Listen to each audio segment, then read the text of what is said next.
ఈరోజు నా బర్త్డే అని అసలు గుర్తుందో లేదో, టైం 9 అవుతున్నా కనీసం విష్ కూడా చేయలేదు. ఛా!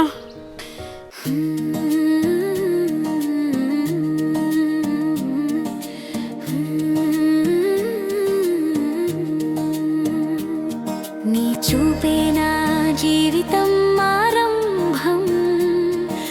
I love you. I love you two. February